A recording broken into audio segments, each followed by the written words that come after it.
Hello, everybody. Time for tea. Let me just make sure our mics are actually on. Hey, look, I see bouncing lines. That's usually a good sign on this particular situation. It doesn't matter if they're green or red or yellow.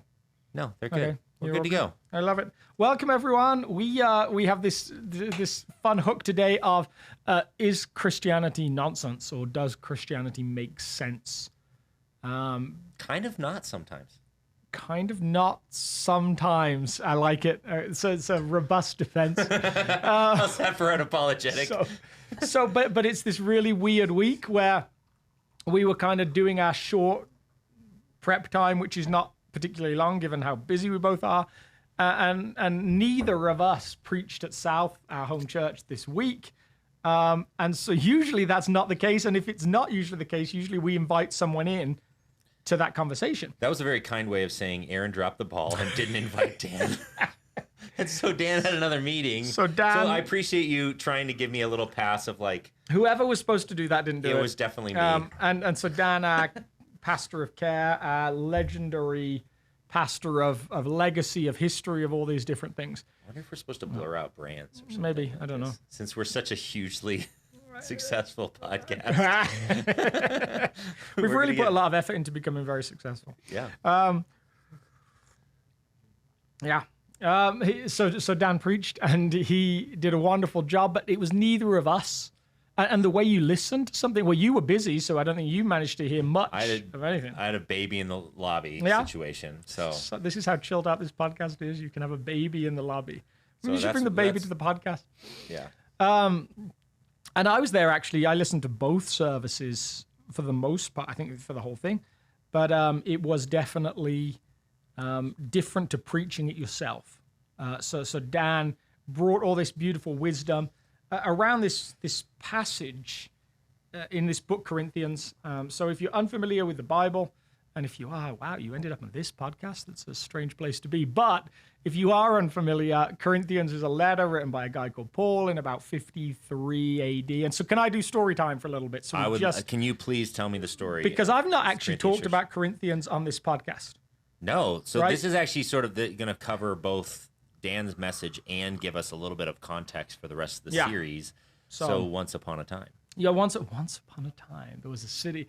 So once upon a time there was a city, and there still is a city called Corinth, at least in some form. There. Yeah. And so this is a city, maybe 140 BC, super decadent. It's got all of these different cultural things going on.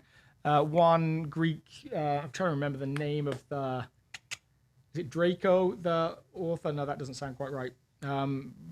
But one of the historians says, like, when I went to Corinth, there was like a temple with 1,000 prostitutes. It was all of these different things. It was like the Las Vegas of the ancient world. Yeah, in your first message, you called it both the New York, the Las Vegas, the Los Angeles. It's all of those. It's everything, and even more so probably in 140 BC. In 140 BC, it's full of licentiousness, full of all these different behaviors. A very un-Jewish place is probably the important thing.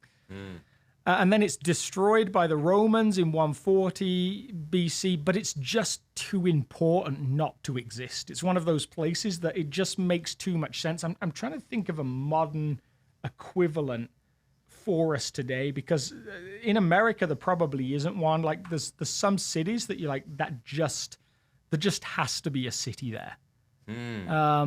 And we've got New York City, but it's in a weird spot, really. Like, there's no reason for it to be particularly where he is. It's actually very inconvenient. Manhattan's on this tiny island, completely restricted for space. And you kind of have moments when you look at it, you're like, who put the biggest city in America there, or the most, foundational city in America there? Americans. Way to go. Way to go, guys. Way to go, Washington. And so Corinth occupies this point in the Mediterranean Ocean, where when you need to move all of these goods from Asia through to Italy, to Rome, to the capital, if you get to this point and have to go around this cape, ships just get destroyed by this bad weather. I mean, they just get wiped out. And so there's this saying, like, if you have to sail the cope of, or whatever it's called, I can't remember, give up all thoughts of home. Like, just be glad when you get home, but you probably won't. And so in about 44 BC, Julius Caesar says we're going to rebuild Corinth. It's a town in Greece with deeply Roman heritage. And then because of all the money that sailors bring to the city, that tradesmen use the route across land, it's just got tons of cash. It's just cash heavy. So it is that makes it very much the Vegas of the day, the Los Angeles of the day, in terms of that's a port city where loads of goods come in. And it's a transitional city, so it's kind of like these sailors are like away from home, and what happens in Corinth what happens in Corinth stays in Corinth. Yeah. So and one famous captain actually specifically said, not for every man is a journey to Corinth. Like it's got some risk to it. Yeah. So this is the place that Paul will bring the message of a Jewish rabbi who died on a cross, and he says came back to life again. Like, so can you, I mean, imagine that, like the Jesus story is so well known now that you can never get a direct illustration, but it's like walking into Las Vegas and saying, let me tell you about this new religion. And how do you even grab anyone's attention above the noise? I mean, like there's parties going on everywhere in every casino. People are up till 6 o'clock in the morning and sleeping till 1. And like, it's just go. So this is kind of gives you a picture of like trying to capture people's attention in this town. And Paul arrives with this message of Jesus and says, this is the true wisdom of the world, essentially. Or wisdom of God. Yeah, the true wisdom of God. Sorry, yeah, like this is, I mean, the world was like the core wisdom. Like this is like the real thing. Wisdom. Yeah. So he appeals to sort of the philosophical side, and a lot of we get some hints at that. Yeah, when we hear about Acts 7. Yeah. But really, it's. I mean, the first point is it's just so un-Jewish. So for Paul, he'll have all of these conversations throughout this letter, and in a couple of weeks, if you're at South, like prepare for the at least PG-13 rated, because we're doing like the sexuality aspect of Corinth. To a Jewish person, there was a fairly decided and very strong ethic of sexuality. Like this is just what was practiced. It was deeply heterosexual, and at least from the woman's part, it was deeply monogamous. So in Jewish culture, men could have plenty of wives, but a woman only had one man. And so Paul brings that framework to Corinth, like this is normal behavior. And he gets to Corinth, and suddenly at Corinth, anything goes in Corinth. Yeah. So that happens on multiple levels. Like he's bringing a message to Corinth that is completely not Corinth. And with Paul, like as you get to know Paul, if you've read any of his work before, he doesn't do compromise very well. He's not like when you think of like seeker-friendly concepts or whatever of like how you can like, let's make this message of Jesus palatable. I remember being a kid wanting to do that. I remember my friends ask me like, if you follow Jesus, does that mean he says you can't have sex before marriage? I was like, oh, no, I don't think that's in the Bible anywhere. Because I knew like for them, it was like, if it is, I'm out. Like I'm done. And Paul's not, he's just kind of matter of fact, says how it is. Yeah. So he arrives in this town and shares this message. And perhaps the startling thing that doesn't get acknowledged is some people actually respond. Yeah, it's in that environment that this church is planted, right? And they have this season where they sit under him, and for some reason, the message of the gospel, which maybe we should ask why, that's but the a huge message question. of the gospel catches root in this city. Mm-hmm. And then he goes on his travels, and then he hears some rumors about what's going on in the church, and that's when he writes this letter. Yes. Yeah. And let's put it like this. Not all the things that were going on in the church were swell. Yeah, swell. Swell is such a swell word. He arrives and he shares the message, and then this is him writing a couple of years later to try and whip the church into shape. And there is the crux of the letter. Really, most of Paul's letters have this deep pastoralness to it. They are written for a purpose. to a specific group of people.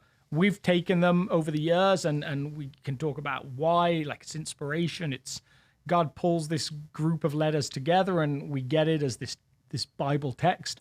But at least originally it was to a church, although Paul says this should go to every church that you know of.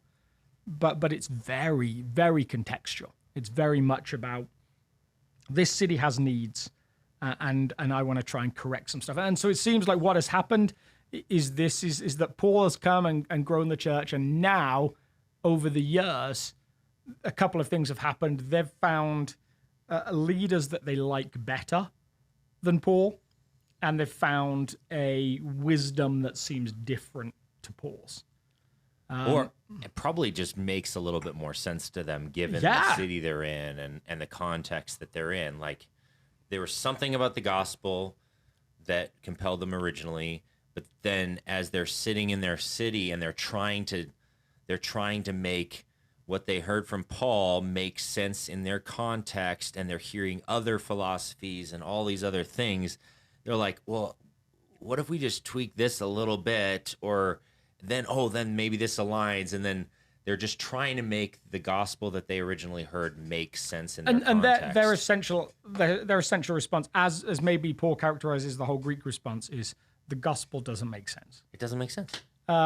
These are a group of people that believe the body didn't matter for the most part. There was a spirit thing that was going on somewhere. Yeah, spirit's super important. Yeah. But the body's just like this hunk of meat that's floating around the world.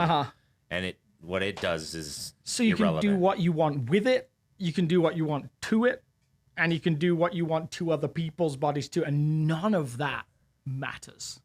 Like, it's just not important. And the idea that the God of the universe would live in a body. Yeah, what in the world was God thinking when he Why would you do that? He came into a body? Yeah. What? And so which is where a lot of these other heresies came around. Were like, oh, it was just a spiritual body that just floated around. It was actually not physical, and there's all these things. Yeah. So Paul lands in this place where he says, like, maybe the key text, and maybe you've got it there, is in this passage that Dan used this week, is the gospel is foolishness to Greeks. Here we go. Yeah. The message of the cross is foolishness to those who are perishing, but to us who are being saved, it is power of God. And then he goes down specifically. Where's the Greek section? There we go. Yeah, here? 23. But we preach Christ crucified, a stumbling block to Jews and foolishness to Greeks. So really, like, the heartbeat of that is, if God lived in flesh, he wouldn't die on a cross to a Jewish person. Like, they've got this old verse, cursed is everyone who hangs on a tree. He's certainly not doing that if you're Jewish. Mm-hmm. And he's not living in flesh anyway if you're Greek.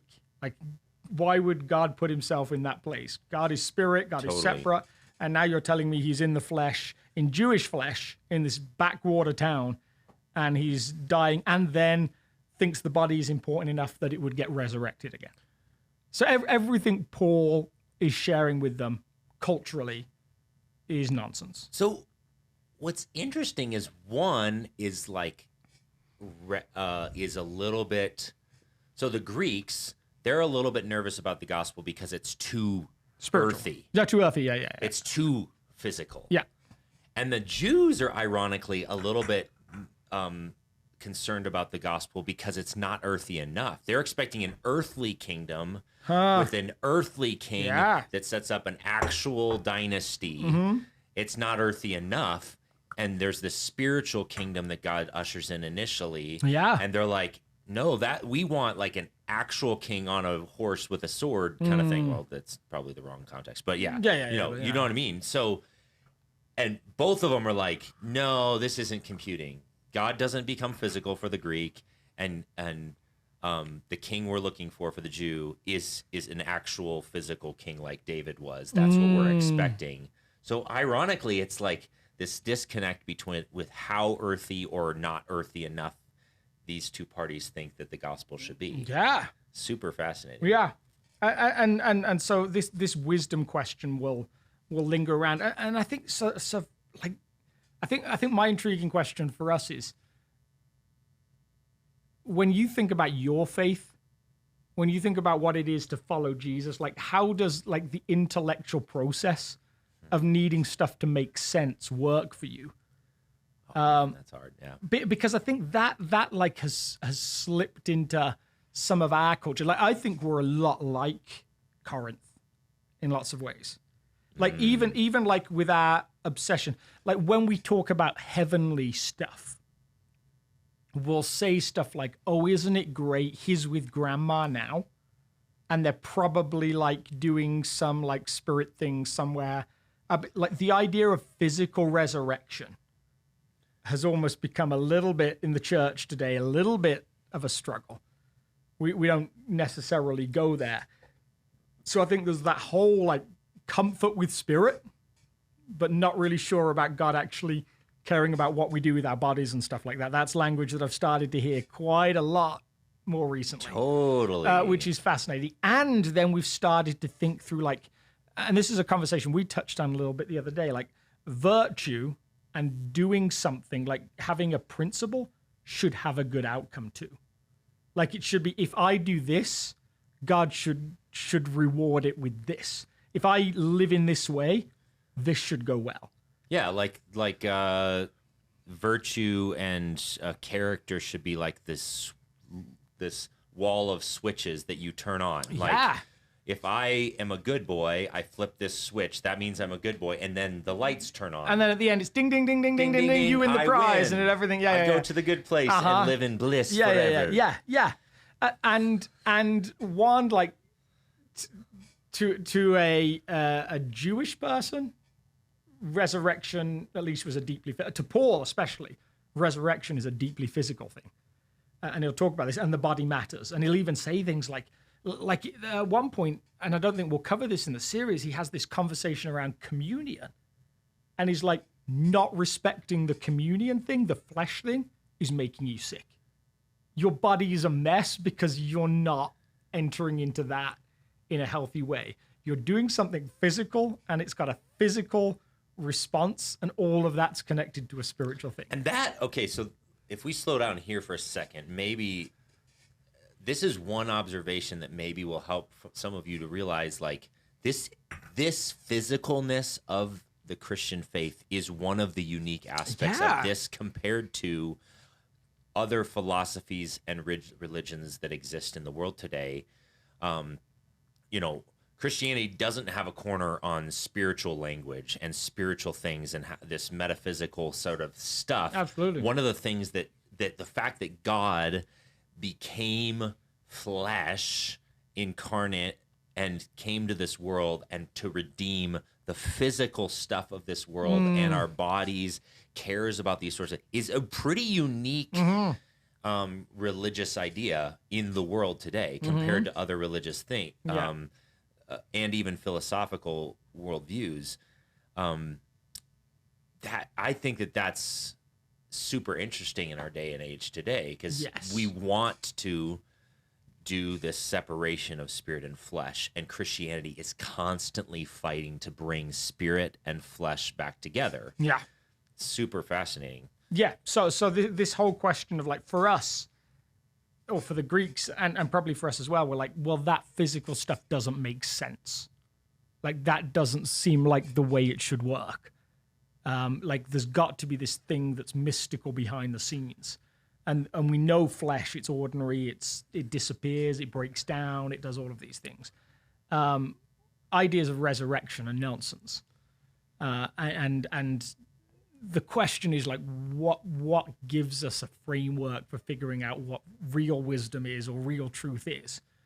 Is it our intellectual process that ends up saying, no, that makes sense, that's a framework I can get on board with? Or is it just, as Paul would say, which is like, if God says it, that's wisdom. Like Paul's simplicity there is just like, no, this is the story that I was given. And it doesn't matter what the process around in your mind looks like. It doesn't matter if you think it makes sense. God says it, therefore it's wisdom. That's very hard for us to hear as intelligent human beings that maybe think we've got it all figured out.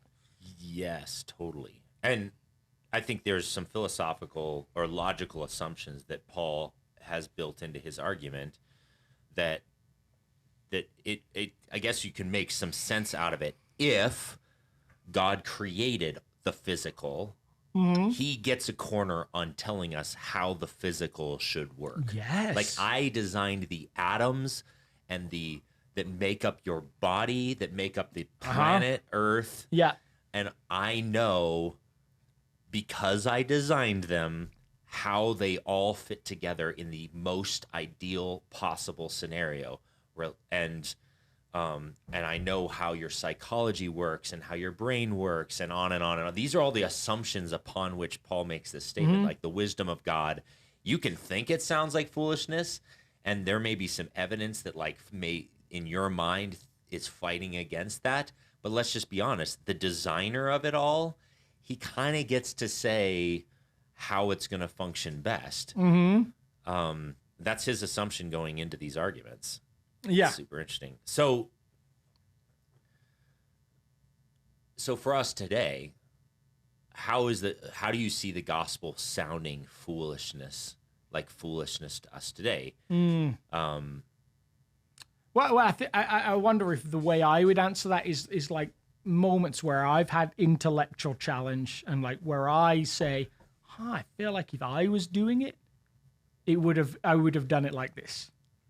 So like even like basic premise, like it's been a couple of thousand years since Jesus died and rose again. Like on one hand, like he makes it sound like there's some imminence to what's going to happen next. And then you land in this phase of like, and we're still waiting. Like what happens if nothing's happened in another 1,000 years? What about another 2,000 years? And the response to that in many ways is Peter's response in his letter. Like this follower of Jesus says, don't you know to God, a day is like 1,000 years and 1,000 years is like a day. I was just, we, a group of guys that meets this morning, actually we're in Isaiah 40. And if you feel that same challenge, I think Isaiah 40 is this massive answer to that in a lot of ways, because I felt the same way. Yeah. And it was a super big encouragement to me, because Isaiah 40, like the whole book leading up to there is like, Israel's gone off the rails. They've screwed this up and this up and this up. Oh, by the way, all the nations have too. So judgment, judgment, judgment, judgment, judgment, judgment. And the final judgment is they're in exile in Babylon. And then Isaiah 40 comes in, and there's sort of like this lingering, I guess this experiment God had with Israel it's done, right? Yes. It failed. Like either we were so bad that we failed it and he ditched us, or God failed because he didn't succeed in it. And that's the question mark in Isaiah 40. And then God comes in and says, whoa, hold a minute. Comfort my people, which is actually like encourage my people. And then the prophet starts to declare the goodness, the glory, the majesty, the strength of God in this chapter to say, no, the project is far from complete. Yeah. And buckle up, because we're getting back in the game again. Yeah, absolutely. Post-exile. But I think that story that I agree with you on that. That story up until maybe 100 years ago felt like it was going somewhere with the world. Like it felt like progress was being made, all these different things are happening. And then you land in the back end of the 20th century into the 21st century. And you're like, what is going on here? Like this whole thing's a mess. Like we're not getting better at stuff, we're getting worse at stuff. We make the same stupid mistakes over and over and over and over again. Like it can feel at times, I think, especially if you're outside of church, of like, what is the left for this world, just other than just to crumble apart and just like turn on itself, implode almost. Totally. So somewhere like that waiting of tension of like, what are you waiting for? Like what does it need to look like? And part of the reason why the gospel feels foolish is if you live in this world in any generation, if we're honest, and you look at people die, people suffer, there's different travesties and wars and rumors of wars and all of this challenge in the physicalness of this world. And you're kind of like, I had this faith structure, and now it's conflicting with this massive amount of data that I'm seeing in my everyday life that says, it's not changing. And isn't that interesting? Like how I think just like there were Greeks and Jewish people that had this gospel problem, I think we have this split in the church now. Like I think there's part of the church that's just given up on any conversation about lifestyle, any of those different things. Said we're going to throw ourselves into social justice. We're going to try and make the world better. We're going to feed the poor and the hungry. We're going to find houses for people. We're going to do everything that we can, and we'll get there in the end. But like there's almost no language around personal living and what you do and all those different things. And then there's another wing of the church, which is a little bit more like the wing I grew up with in some ways. Like if we did good stuff, I felt like it was just so we had the right to tell people about what they were doing wrong. And do you guys use the term gutter press over here? Like it's like the low, like the bad newspapers, the ones that are just like full of like gossip columns and stuff. Gossip press is maybe the language. Like someone said to me once, like the pastors are just like the gutter press. Like all they care about is other people's sex lives. There's just like all you want to do is tell me what I can do with my body, and that's just the language over and over and over again. Did you look at the wrong thing? Did you touch the wrong thing? Did you? And so I think that feels off to a whole bunch of people today as well. Mm-hmm. They see the macro, they see the starving, they see the lack of resources, they see the brokenness. And if the church's message is only just don't sleep with your boyfriend or girlfriend, they're kind of like, is that really all God's interested in? There's like people starving out here, and you're trying to tell me where to spend the night? Exactly. Like there's like this questioning and tension there. Totally. And it's very rare that churches land well. So what's both of those you things. Unpacked one extreme. What's the other extreme? So the social justice extreme, okay. and the just simply don't. What are you doing in your personal life? Like what's going on behind your closed doors? Okay. So like churches tend to drive into one direction or the other, I think. And this is what I meant by when I said earlier that Christianity and the message of the gospel is taking the spiritual and the physical and constantly pulling them back together. In fact, like even in Genesis, in the fall, what you have is like the spiritual realm or the things of God or the things of this earth that we see, the physical stuff. It was like one place. Yeah. That's Eden was this place where God walks with man, and there's like the spiritual realm and the physical realm are fully united. And part of what takes place at the fall is there's like this separation of the spirit dimension and the earth dimension, and then the project God starts in the garden is to like reunite. Yeah. And if you look at the life of Jesus, what you see is it's like this pocket of the spiritual realm and the physical realm working together, this like Venn diagram where where he walks, he brings the kingdom of God in this unique way. And there was like, this guy's different. He seems to be able to do both. Yeah. And that's his invitation and to humanity. And that seems like, so Paul's major thesis across Corinthians seems to be flesh matters and spirit matters. Like you need both of them. Totally. And it's fast. So like thinking about that, and I think there's a bunch of us that in different ways, and maybe a little naively, and I'm okay with being a little naive, feel like, oh, the early church had it right. Like, and there's this all, for those of you aren't familiar with the ecclesiological discussion of, was the early church, was it juvenile or was it exemplary? Was it just learning or was it supposed to be copied? All of those different questions that come up. Yeah. There's this organicness to it that we quite often look back and say, that's what it's supposed to look like. And they, in lots of ways, even with all the problems of the Corinthians church, like historically, they figured out a tension point between spirit and flesh that seemed to work in lots of ways. Yes, there was spirit. Yes, there was singing in spiritual songs. There was all these gatherings together that were essentially like connecting with something outside of this world.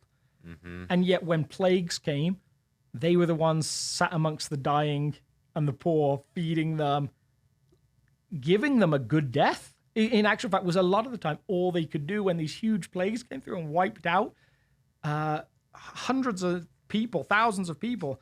and family members just left family members and said they're done for.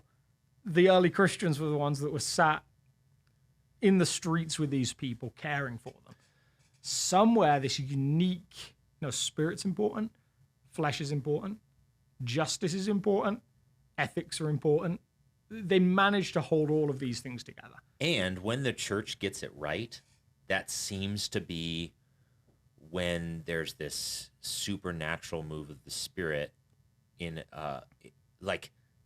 there was such a exponential growth of the early church in the world. And let's be honest, if you look at history, the most influential person on the face of the planet in history was the Jesus of Nazareth. Yeah. And his ideas have shifted both the East and the West in such massive ways. He's the most famous person on the planet. Which is fascinating, again, in terms of our original premise. It doesn't make sense.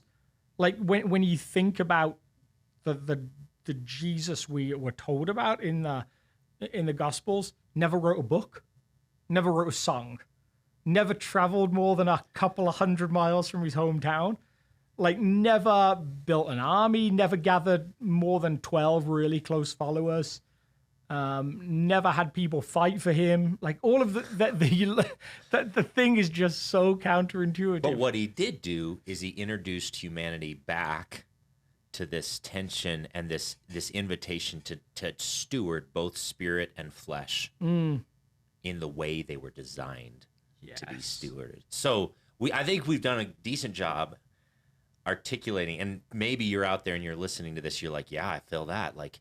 I felt the world's going, falling apart, and yeah, Christianity kind of sounds crazy and stuff. So make a case.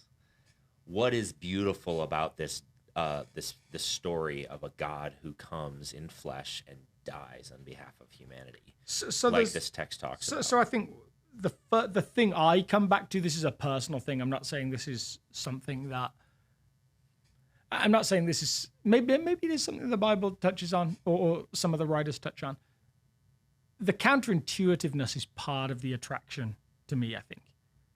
So it's the humble God story. Every other leader wants to make themselves bigger and more important. And I would say that's true of religions as well. And so the story is of God making himself less. That's not how you write stories. It doesn't make any sense. It just so that entering into a story that doesn't make sense actually, in my mind, makes sense to me. Well, okay, I'm compelled by that. So I'll raise a red flag. Okay, here. Yeah. Because someone might be out there no, that kind of hero stories all over the place. There's a hero who self-sacrificial and stuff, and they die on behalf of a good friend or something in the movies and theater and all these sorts of things. So that statement, no, that exists. So I don't think the death in place of people is a thing. Is unique. I think that actually is something that you see often because it mirrors the Jesus story. Well, that's what I was getting at. I think that hero's journey, that part of a hero's journey, is probably only because of the gospel. It was fair, the choosing weakness and all those different things were fairly uncommon outside the Jesus story. Almost no examples it's of it. You make yourself stronger, you make yourself, it's a pretty intrinsically linked.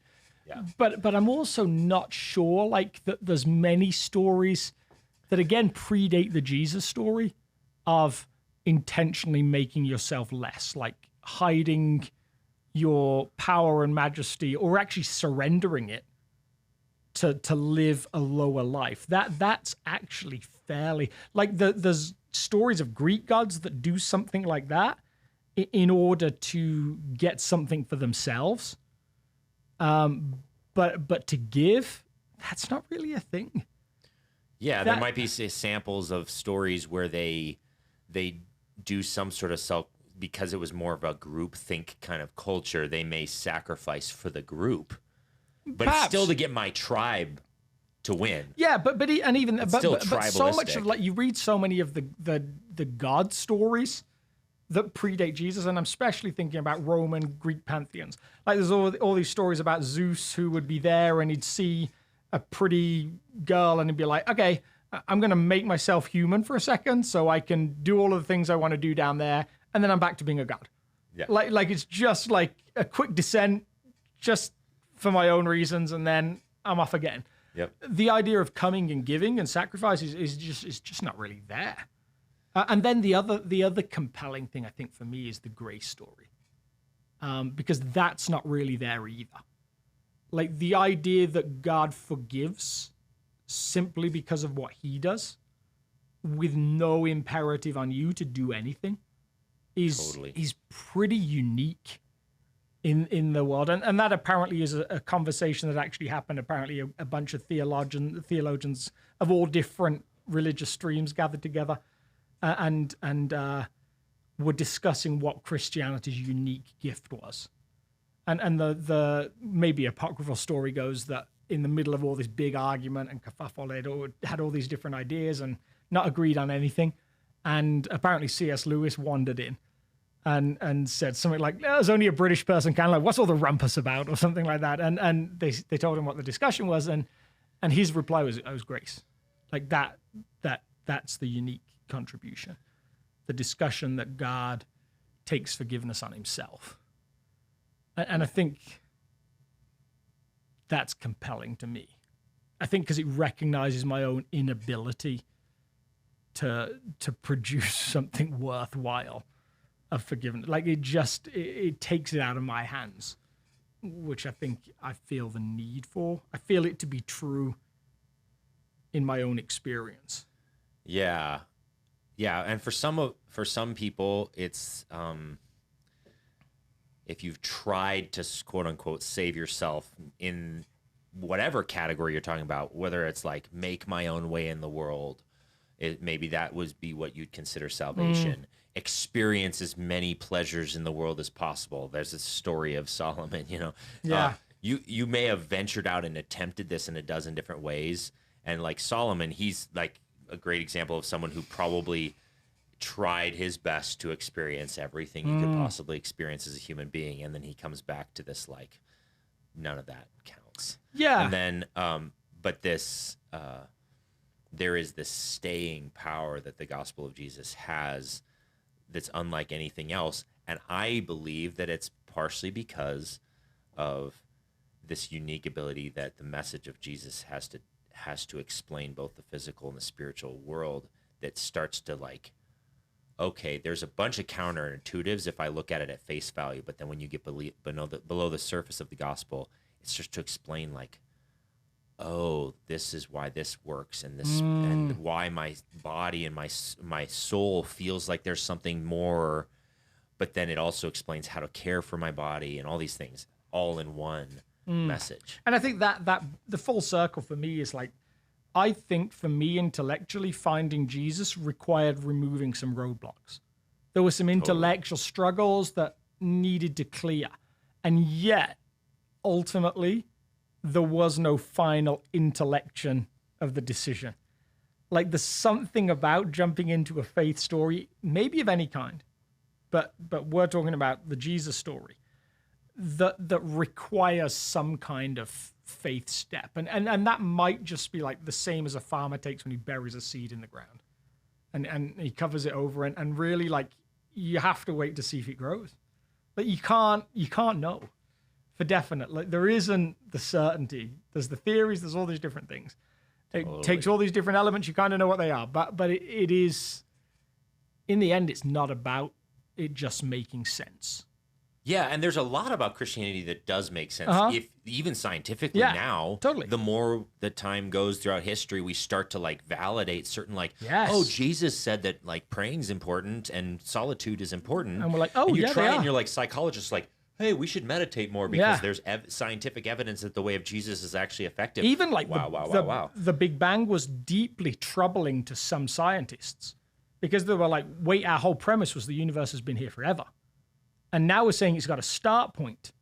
Totally. And if it's got a start point, how do you prove there's not a starter Like, Totally. how do you like? There's aspects to like modern science that are so helpful and supportive. And even the existence of modern science stems from this premise that Christians had that if God created all the physical stuff, then part of knowing God was part of that was to understand the physical stuff. So there was like this fearless entry into the scientific studies because it was actually a theological exercise rather than a scientific exercise. And so we can thank a lot of followers of Jesus for pursuing the sciences initially. But I totally agree with you. At some point, you may say, well, I'm going to try this piece of Christianity and this piece of Christianity and this piece.